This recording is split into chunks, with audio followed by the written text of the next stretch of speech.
7 विधानसभा पर हैदराबाद की पार्लियामेंट की सीट बनती है। एक विधानसभा में मैंने 6 महीने पहले 290 करोड़ की ड्रेनेज लाइन का काम शुरू करवाया हूं, सिर्फ एक विधानसभा में। नहीं तालियां मारने के लिए नहीं कह रहा हूं, आपको सोचने के लिए तो पैगाम दे रहा हूं कि ताकत इसको बोलते हैं। ताकत ये नहीं है कि कोई दौलतमंद है तो ताकत उसके पास नहीं है। ताकत ये है कि एक समाज के पास ताकत आनी चाहिए, और उस समाज के पास ताकत कब आएगी? जब आपके पास एक सियासी शऊर बेदार होगा। जिस तरह हमारे जाट भाइयों ने, हमारे गुज्जर भाइयों ने, राजपूत भाइयों ने एक ताकत का मजा चख लिया, आज उस समाज पे कोई उंगली उठाकर कुछ नहीं कर सकता। मैं उनकी ताकत को सलाम करता हूं। मैं आपसे अपील करने आया हूं कि आप इस चीजों को समझिए। बताइए, राजस्थान में मुसलमान सबसे गरीब है, समाजी तौर पर, तालीमी तौर पर। तो राजस्थान में जो मुसलमानों की बिरादरियां हैं, उनको क्यों नहीं रिजर्वेशन दिया जाता? क्यों नहीं रिजर्वेशन दिया जाता उनको? इसलिए नहीं दिया जाता क्योंकि आपकी वोट की अहमियत नहीं है। अगर आपकी वोट की अहमियत हो जाएगी तो इनको आपके पास आकर मजबूरन कहना पड़ेगा कि बताओ आपकी तकालीफ क्या है। मगर अल्पसंख्यक समाज को पैगाम दे दिया गया कि तुम्हारा काम सिर्फ चुनाव में वोट डालना है, भाजपा को हराना है। यकीनन भाजपा को हराइए, यकीनन नरेंद्र मोदी के खिलाफ खड़े हो जाइए। मगर याद रखिए, इस बात को, आप उनके खिलाफ वोट तो दे रहे हैं मगर आप ताकतवर नहीं हो रहे हैं। जिसको आप वोट डाल मुख्यमंत्री बनाते हैं, जिसको आप वोट डालकर अपना विधायक बनाते हैं, वो ताकतवर हो रहा है और आप कमजोर से कमजोर होते जा रहे हैं। मैं यकीनन बीजेपी के खिलाफ और बीजेपी के खिलाफ रहूंगा जब तक अल्लाह मुझे जिंदा रखेगा। मैं आरएसएस की आइडियोलॉजी के खिलाफ और रहूंगा, मगर मैं उन लोगों के भी खिलाफ हूं जो भाजपा का डर मुसलमानों को दिलाकर वोट हासिल करते हैं। अरे तुम राजपूतों के सामने जाकर क्यों नहीं कहते कि भाजपा के डर से वोट दो हमको? तुम जाट क्यों नहीं कहते कि भाजपा के डर से हमको वोट दो? तुम हमको आकर क्यों कहते हो कि इनसे डर कर वोट दो? क्योंकि वहां बोलेंगे तो जाट बोलेगा, राजपूत बोलेगा हम किसी के बाप से नहीं डरते। मुसलमान को बोलेंगे तो मुसलमान सोचेगा यार बात तो सच है, मोदी है, भाजपा है। अरे याद रखिए, डरना अगर है तो सिर्फ अल्लाह से। और याद रखो मेरी इस बात को, बीजेपी को हराने की जिम्मेदारी सिर्फ राजस्थान के मुसलमानों की नहीं है। 36 बरादरियां हैं तो सब बरादरी की जिम्मेदारी होनी चाहिए कि भाजपा को हराया जाए। मगर होता क्या है कि दलित और मुसलमान से कह दिया जाता है कि भाई बीजेपी है। अरे क्या कोई बीजेपी शेर है हम डर के भाग जाएंगे?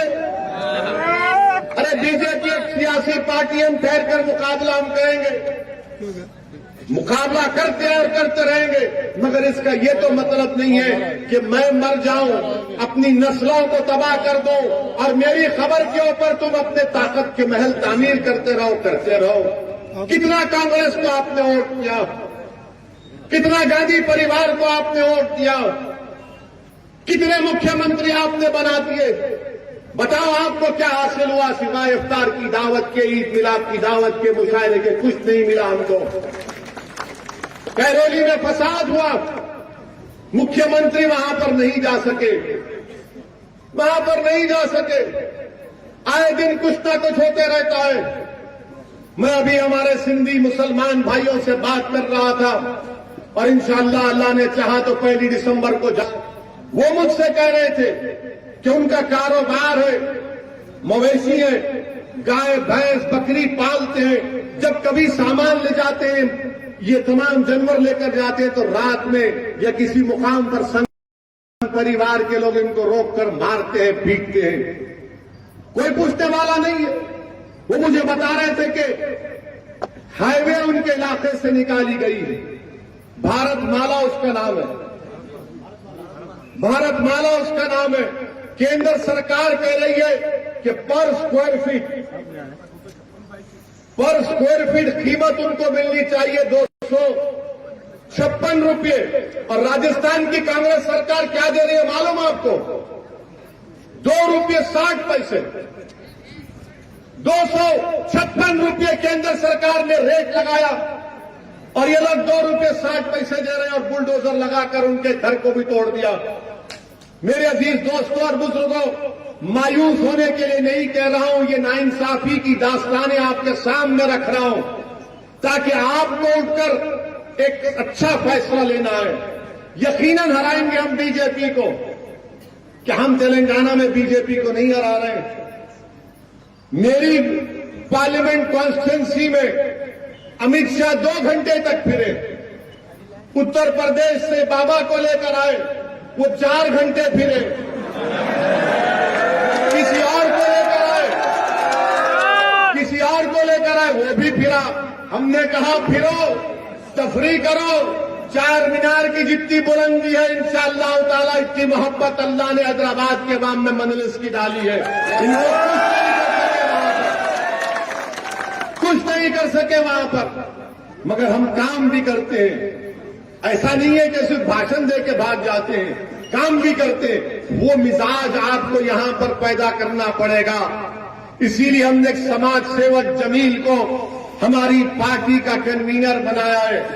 मेरी आपसे दबन गुजारिश है कि आप इस ताल्लुक से सोचिए, अच्छा फैसला करिए। मुझे बताया गया कि यहां पर जो हमारा जलसा हो रहा है, जनसभा हो रही है, कांग्रेस के यहां पर विधायक हैं, उनको बड़ा पेट में दर्द हो गया। उनको बड़ी तकलीफ हो गई कि भाई यहां पर ओवैसी क्यों आ रहा है? बताइए, हमारे आने से इनको पेट में दर्द क्यों हो रहा है? हम तो इनके घर से कुछ उठाकर लेके जाने वाले नहीं है, ना हमको कुछ जरूरत है उनसे। आखिर कांग्रेस पार्टी इतना डरती क्यों है? नहीं, सुनिए, कांग्रेस पार्टी इतना डरती क्यों है? डरती इसलिए है कि 2019 जुलाई में अमित शाह ने एक कानून में तरमीम की दहशतगर्दी की, जिसको अनलॉफुल एक्टिविटीज प्रिवेंशन एक्ट कहा जाता है। वो कानून ये कहता है कि दिल्ली में बैठा हुआ एनआईए का एक इंस्पेक्टर आपके गांव के किसी भी एक दलित या मुसलमान को आतंकवादी घोषित कर सकता है बगैर कोर्ट के फैसले के। आपको मालूम उस बिल की तारीफ कौन की है पार्लियामेंट में? कांग्रेस पार्टी ने की थी। कांग्रेस पार्टी ने की थी। मोदी अमित शाह के साथ वोट दिया। अब बताइए आप कौन सेक्युलर कौन कम्युनल ये वहां पर बिल बना तारीफ करे? और उसके बाद होता क्या है कि जेल में सबसे ज्यादा भारत की जेल में 31% के करीब अगर कोई जेल में है तो मुसलमान है। 2 दिन पहले का हिंदू अंग्रेजी अखबार उठाकर पढ़ लो आप बताइए फिर कौन जिम्मेदार है इसका? फिर कांग्रेस पार्टी कहती है कि नहीं ओवैसी आएगा तो वोट काटेगा। अरे भाई साहब, वोट काटना मेरा काम है। इनके गोवा में इनके 8 विधायक आज कांग्रेस को छोड़कर भाजपा में चले गए। क्या वो हमसे फोन से बात करके, क्या मैंने उनको गुलाब जामुन खिलाया फोन के ऊपर? मध्य प्रदेश में कांग्रेस के 18 विधायक भाग गए। सरकार कांग्रेस की थी, भाजपा की आ गई। क्या तुम मिले हुए थे बीजेपी से? कर्नाटक में कांग्रेस की सरकार थी अलायंस में, पूरे कांग्रेस के विधायक भाग गए बीजेपी में। आपके लोग भाग रहे भाजपा में। अरे तुम्हारा राहुल गांधी अमेठी से हार गया तो क्या मेरा कैंडिडेट था वहां पर मंजलिस का?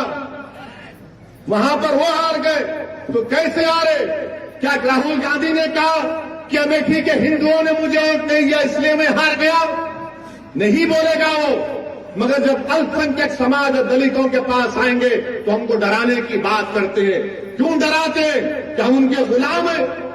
क्या हम डरने वाले हैं इनसे? अरे तुम भाजपा को नहीं रोक पा रहे हो। कांग्रेस की वजह से नरेंद्र मोदी इस देश के 2 मर्तबा प्रधानमंत्री बन गए। मुसलमानों की वजह से नरेंद्र मोदी प्रधानमंत्री नहीं बने। अगर मैं हाथ उठाकर आपसे पूछूंगा कि क्या आपने कभी भाजपा को वोट दिया? कितनों ने भाजपा को वोट नहीं दिया? हाथ उठाओ।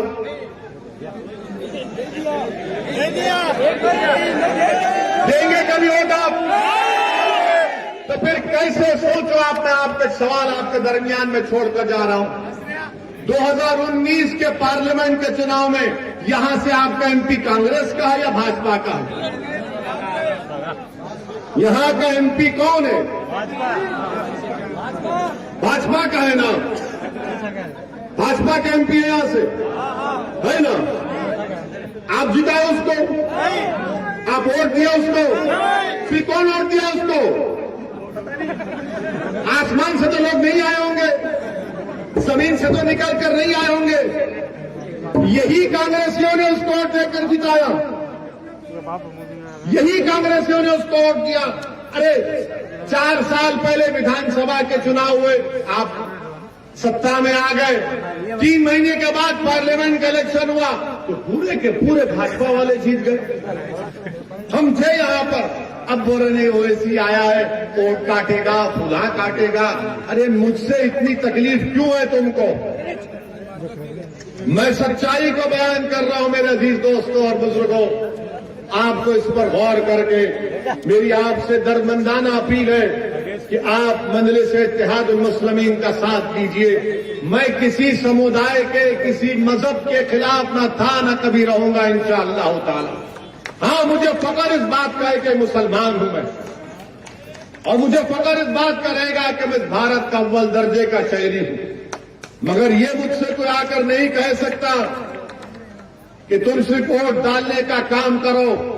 मैं किसी के घर का गुलाम नहीं हूं कि मैं तुमको सिर्फ वोट डालकर तुम्हारे घर की चपरासी या गुलामी करूं। अब वक्त आ चुका है नौजवानों कि आप अपनी आवाज को, अपनी ताकत को जमहूरी तरीके से लोकतंत्र में अपनी ताकत को दिखाएं। बाबा साहेब भीमराव अम्बेडकर ने पार्लियामेंट में संविधान बनाकर पेश किया तो बाबा साहेब अम्बेडकर ने यह भी कहा था कि मैंने तो तुमको वोट डालने का अख्तियार दे दिया। बाबा साहेब ने कहा कि मैंने तुमको संविधान में फंडामेंटल राइट्स दे दिए। अब मगर बाबा साहेब ने एक पैगाम दिया तमाम कमजोरों को, मजलूमों को कि देखो मैंने भारत के आईन में, संविधान में, कॉन्स्टिट्यूशन में लिबर्टी की बात की, इक्वालिटी की बात की, फ्रेटर्निटी की बात की, जस्टिस की बात की, इंसाफ की बात, मसावात की बात, भाईचारगी की बात, आजादी की बात बाबा साहेब ने की।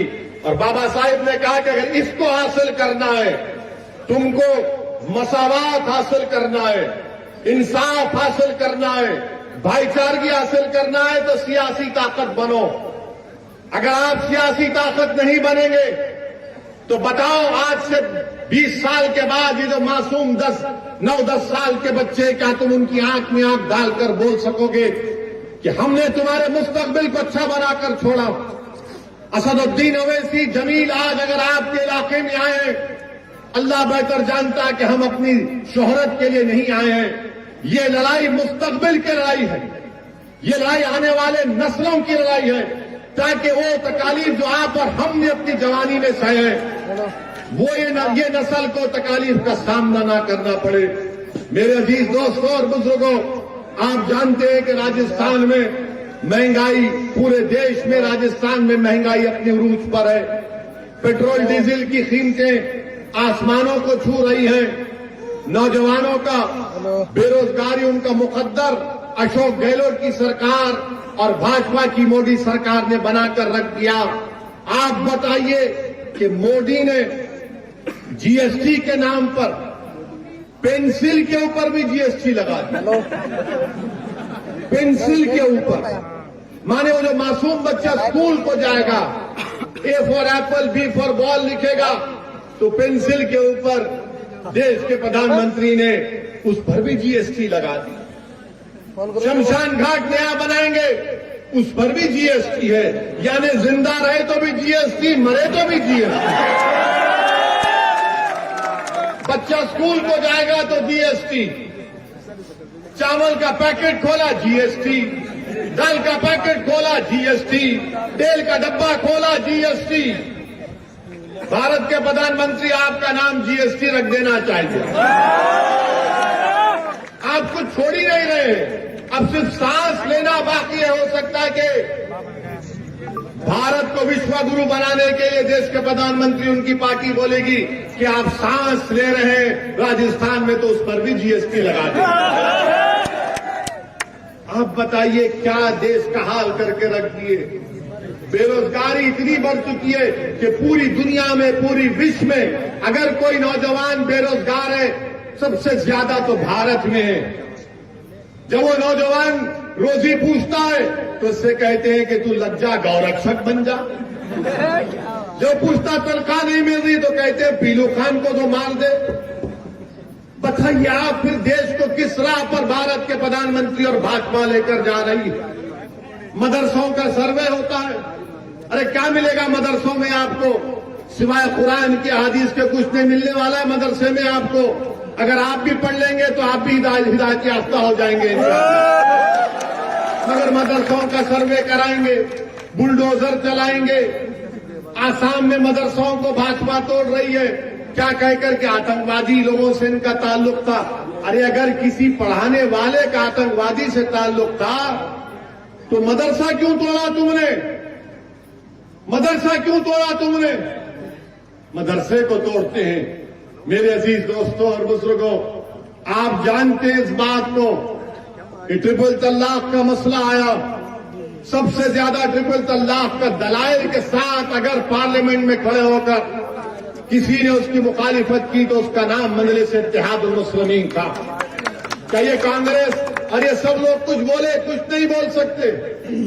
इनको मालूम कि इनकी जरूरत नहीं है, सब मसले मसाइल पर बोलना इनका काम नहीं है। और आज देखते हैं कि कांग्रेस पार्टी में तो माशाल्लाह सर्कस बना हुआ है।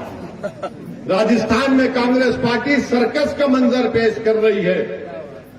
मुख्यमंत्री का एक मंत्री कहता है कि राजस्थान में सिर्फ ना दो नारे लग सकते हैं कि एक राजीव गांधी हमारे और अशोक गहलोत डैश डैश है।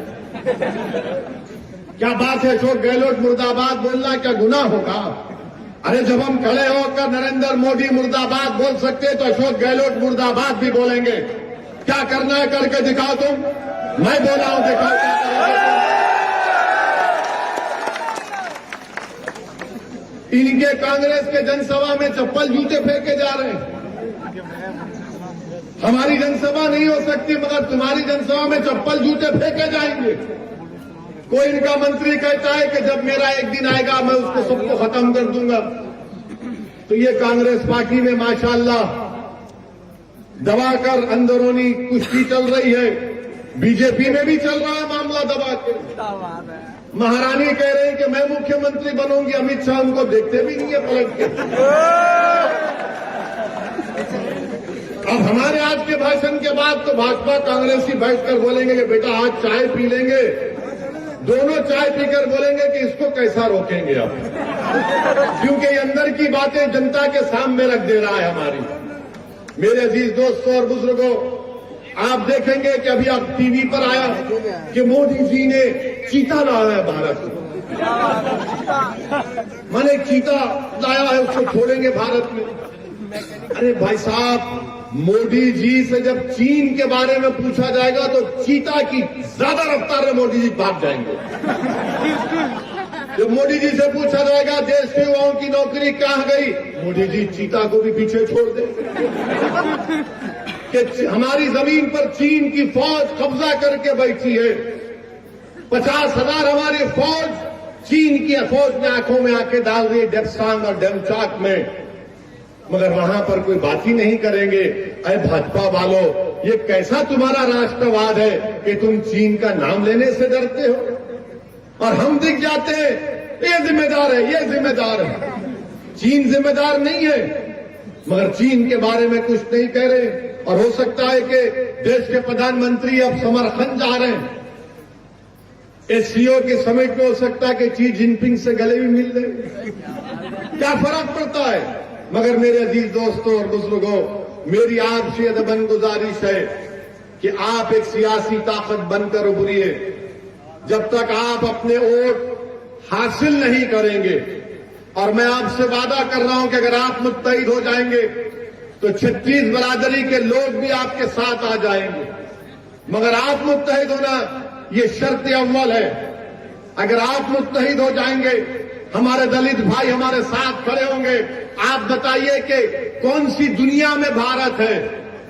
मेघवाल नामी एक बच्चा जालोर का स्कूल में पानी पीता है तो पानी पीने के नाम पर उस मेघवाल बच्चे की जान ले ली जाती है। हम 2022 में, हम 1822 में नहीं है। इस मौजूदा दौर में एक दलित बच्चे को सिर्फ पानी के बर्तन को हाथ लगाने पर उसकी जान ले ली जाती है। मैं हमारे दलित भाइयों से भी अपील कर रहा हूं कि आप हमारे साथ आइए, आप हमारा साथ दीजिए। और मैं हमारे दलित भाइयों से कह रहा हूं कि आप सिर्फ हमारा हाथ पकड़ो, हम आपको हमारे कंधों पर बिठाकर इंशाअल्लाह कामयाब करवाएंगे। मेरे अजीज दोस्तों और बुजुर्गों, यही चंद गुजारिशात मुझे आप तक कहना था।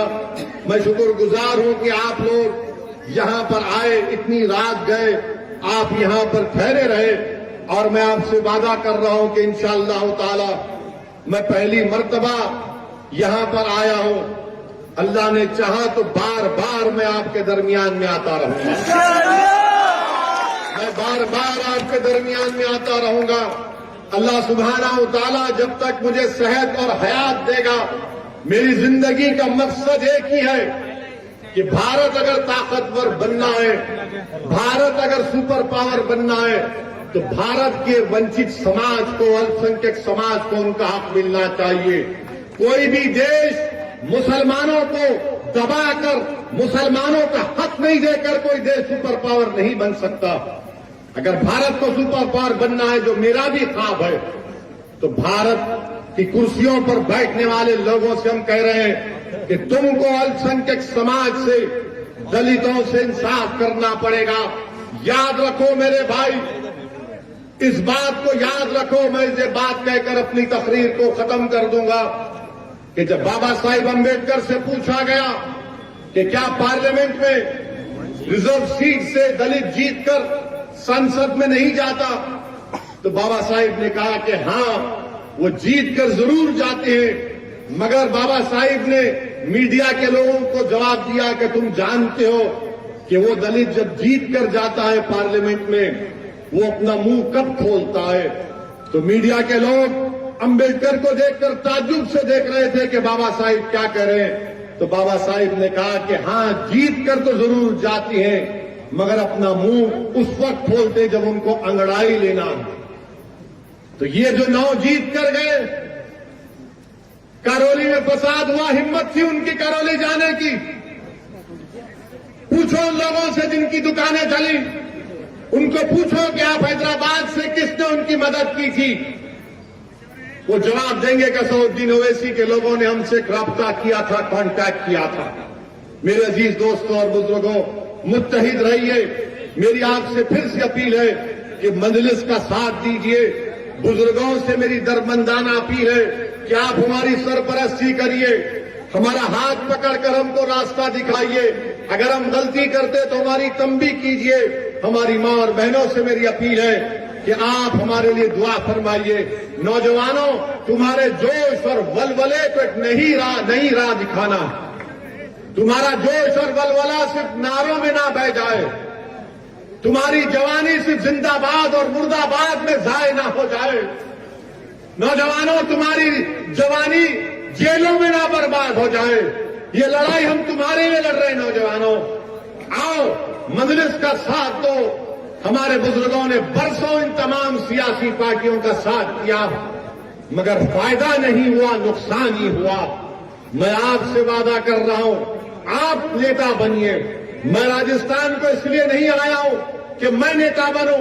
मेरी ख्वाहिश ये कि नजफगढ़ से मुझसे बेहतर, लाखों बार बेहतर आपके दरमियान से कोई एक नेता और लीडर बन जाए जो मुझसे ज्यादा मुत्तकी और परहेजगार हो, मुझसे ज्यादा अल्लाह से खौफ रखने वाला हो। जो आपकी जबान, अपनी जबान से आपकी तकालीफ की तर्जुमानी कर सकेगा। मेरी आपसे अपील है कि नेता बनो, नेता बनो, पीछे मत चलो। याद रखो, तुम सब, हम सब बराबर हैं देश में। हम किसी के पीछे नहीं चलेंगे, हम किसी के पीछे नजरें झुकाकर नहीं चलेंगे, हम सीना तान कर सबके साथ बराबर चलेंगे।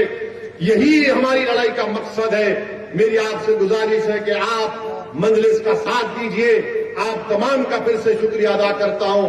वाखिर दावान अल्हम्दुलिल्लाहि रब्बिल आलमीन।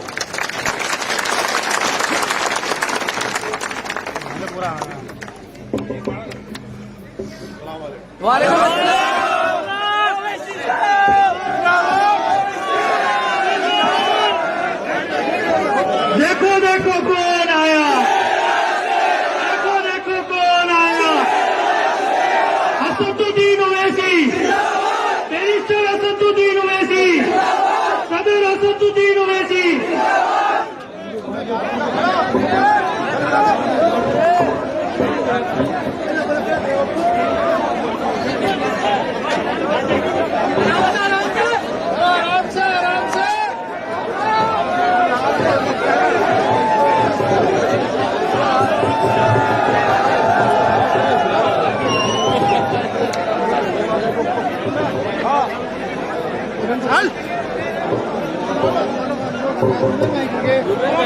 जुबेर भाई खड़े चलेंगे